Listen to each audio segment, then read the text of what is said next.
Un Ma Culture spécial en ce moment sur Radio Sensation. On revit les moments culturels forts de cet été. Vous l'entendez derrière moi, le festival Essonne en scène. C'est la deuxième édition du 3 au 5 septembre 2021. À mes côtés, François Durovray, président du département de l'Essonne. Bonsoir, merci d'être avec nous. Ça aurait dû être normalement la troisième édition. Finalement, à cause de la situation sanitaire, c'est seulement la deuxième. La deuxième a été initialement reportée en septembre 2020. Vous m'arrêtez si je dis des bêtises. Puis finalement, elle a été annulée, reportée à cette année. Comment s'est organisé le festival Essonne en scène cette année ? Finalement assez bien, parce que nous avons considéré qu'il fallait absolument faire revivre la culture dès que l'épidémie allait commencer à s'éloigner.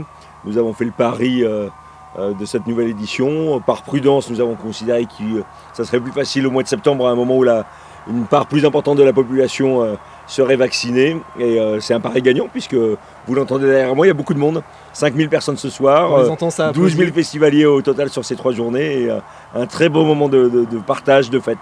Comment s'est encore faite la collaboration avec l'équipe des Francopholies, parce que c'est un festival qui se déroule avec eux. Alors comment ça se passe ? Ils gèrent la programmation ?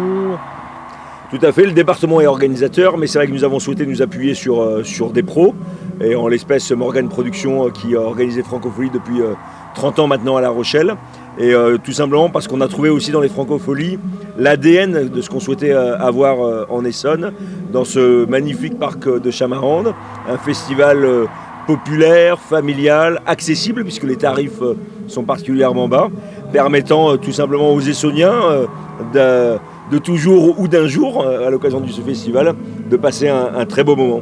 Contrairement à d'autres festivals qui se veulent peut-être un petit peu moins familiaux, celui-ci par contre c'est famille à 100%, on accueille du plus petit au plus grand, au plus âgé, c'est vraiment une marque de fabrique, quelque chose de fort pour vous.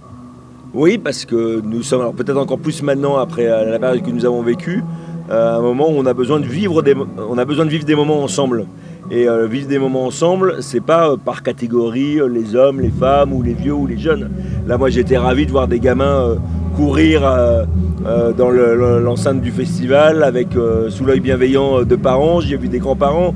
C'est vraiment tous les âges. Et c'est ça la marque de fabrique qu'on veut pour ce festival, parce que ce festival, il a l'image de l'Essonne, dans toute sa diversité. Et moi, j'ai l'impression, en venant ici, de voir l'Essonne. Et pour le président que je suis, c'est un très grand moment de se dire qu'on a la capacité de faire partager ses émotions.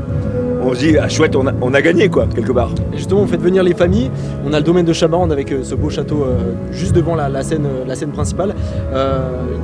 La première édition, il y avait des visites organisées, une exposition. Je crois que c'est toujours le cas cette année. Oui, c'est-à-dire que l'idée, évidemment, c'est que ce soit un festival qui soit dans son paysage.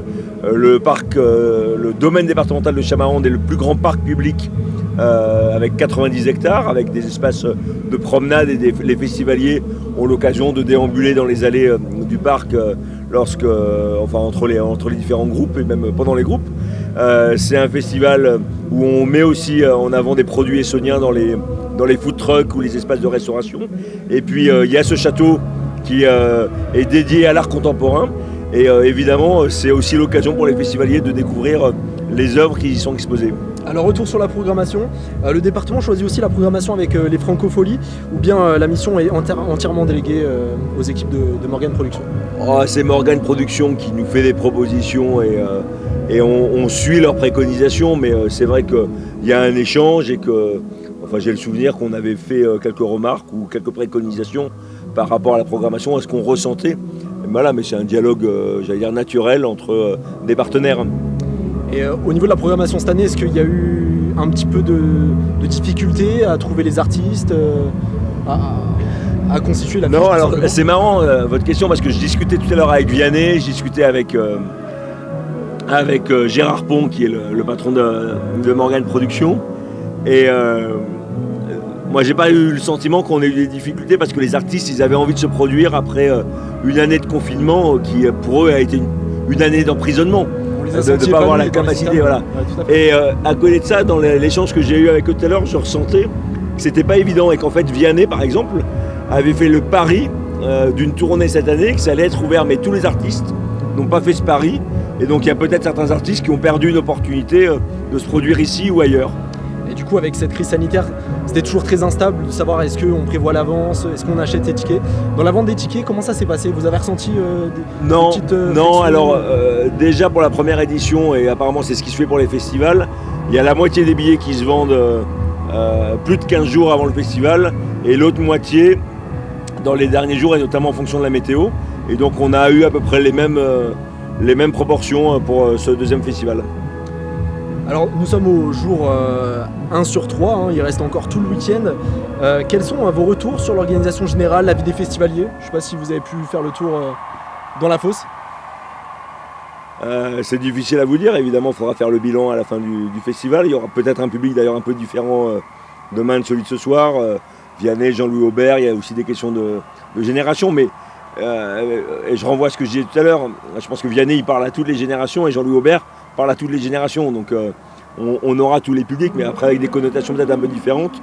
Et moi j'ai le sentiment moi les festivaliers que j'ai vus tout à l'heure, vraiment de moments de partage en famille, entre amis, on pose son plaid, on dîne, on va prendre un verre, enfin ce sont des moments, enfin je ne sais plus comment on appelle ça maintenant, mais ce sont des expériences comme on dit, c'est ça? Convivialité aussi. Ouais, des expériences. Est-ce que finalement ce festival n'est pas un test grandeur nature pour le département de l'Essonne et avoir un peu plus d'aisance à programmer peut-être dans les prochains mois, dans les prochaines semaines, des rendez-vous culturels, sans cette peur forcément de cette situation sanitaire? Le département il a avant tout vocation à accompagner les communes dans leur programmation culturelle, dans le soutien aux acteurs, notamment du spectacle vivant, le théâtre, la musique, et c'est ce que nous faisons tout au long de l'année, et ça doit rester la préoccupation première du département. Après nous avons souhaité avec ce festival avoir une marque départementale aussi, et Essonne en Scène inscrit le festival sur un territoire. On n'a pas vocation à organiser d'autres événements, mais on a vocation dans les années qui viennent évidemment à enraciner ce festival et à inscrire la marque davantage encore sur le territoire. Alors désormais, question ouverte pour finir, quel serait votre dernier mot pour conclure cette entrevue pour la culture? Un mot pour la culture, évidemment, on avait tous envie de retrouver de la culture. La culture c'est important, parce que ce sont des valeurs qu'on partage. Pour moi j'ai toujours considéré que les Essonniens devaient avoir accès à une culture de qualité. C'est pas parce que nous vivons dans un département de la périphérie de Paris que nous devrions être relégués et avoir j'allais dire des seconds ou troisième choix. À l'évidence, ce week-end, la capitale de la culture en Ile-de-France, c'est en Essonne, et c'est Paris qui est la banlieue ce soir de l'Essonne. Merci à vous, François de Rouvray, président du département de l'Essonne. Vous pouvez retrouver tous ces mags culture spéciales Essonne en Scène par les Francophiles sur notre site et notre application Radio Sensation, ainsi que sur notre page YouTube.